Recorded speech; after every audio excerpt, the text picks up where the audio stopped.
Hello, and welcome back to Legacy of Leaders, where we interview the brightest and most interesting leaders in the community, and today is no different. I'm your host, Whitney Mincey, joined by a very special guest today, Miss Kimberly Stevens from the Practitioner's Pen. Welcome in. Thank you. Yes, it was a mouthful. I had to make sure I got it all right correctly.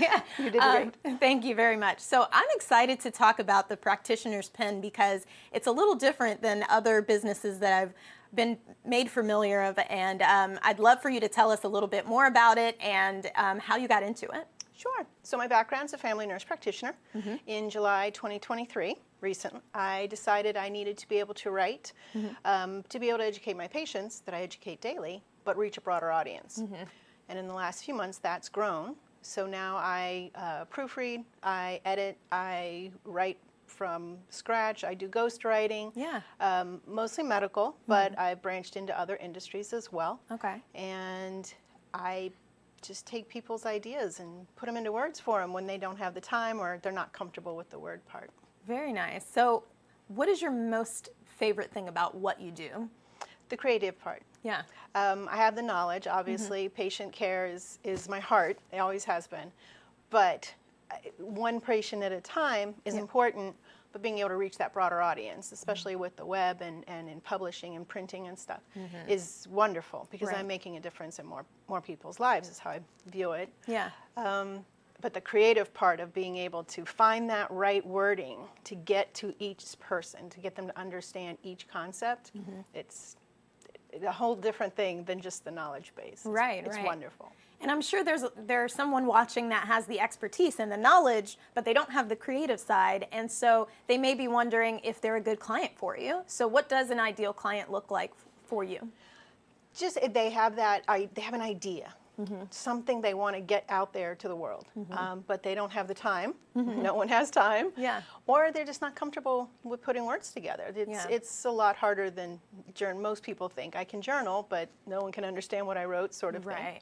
Too technical, I bet, in a lot of cases. Yeah, and I can break those technical ideas down, and I can get that point across for you, but everyone who reads it's going to understand it, even if that's not their background, if it's not a medical background or a financial, they're going to learn, they're going to understand it, and I'm really great at breaking down those complex ideas into here's what it means, and everyone can understand it. Yeah, so someone's watching and saying, that's me, I need your help. What does the process of working with you look like?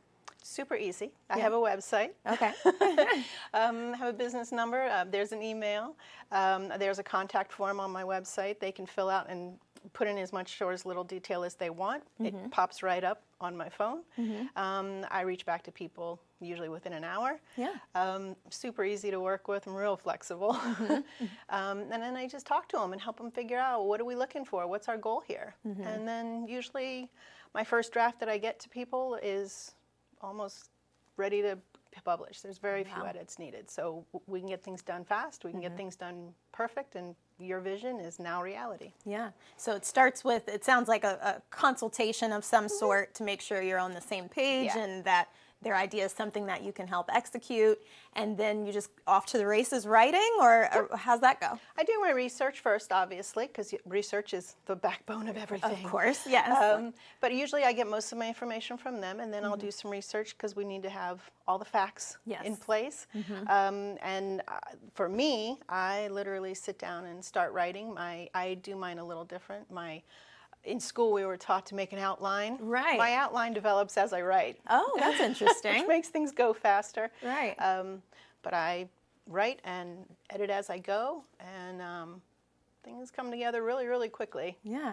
My brain likes to put the words together as fast as possible. So what does the normal turnaround look like, or does it depend on the topic? Depends on the topic, depends on the size. Okay. I've had some projects that were pretty huge, like 40, 50,000 words. Had those done in less than a week back, and very few edits. Wow. Then I have other stuff, I can get them done in 45 minutes. Yeah. That's one of my clients. We do the same sort of thing, and I knocked one out this morning, actually. Wow. Before I came in. Well, that's fantastic. We're almost out of time, but I would love to ask you, since your business is relatively new, what advice would you give to someone else that's looking to start a business?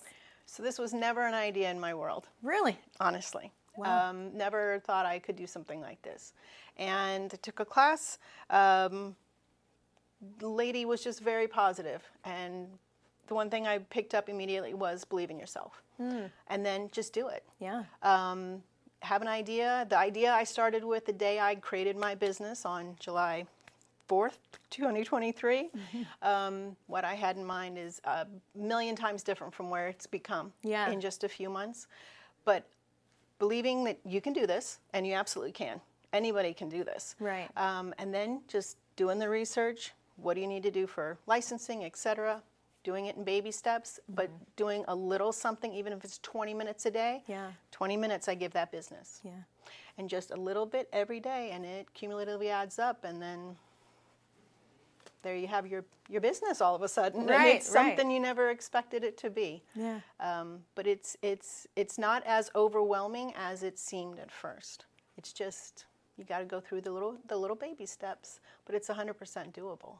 I love that. Practical, but still very motivational. Thank you so much for being here. Thank you so much for having me. Absolutely. Well, we are out of time, but if you want to learn more about Kimberly and her business, make sure you go to dailynewsnetwork.com, and we will see you next time on Legacy of Leaders.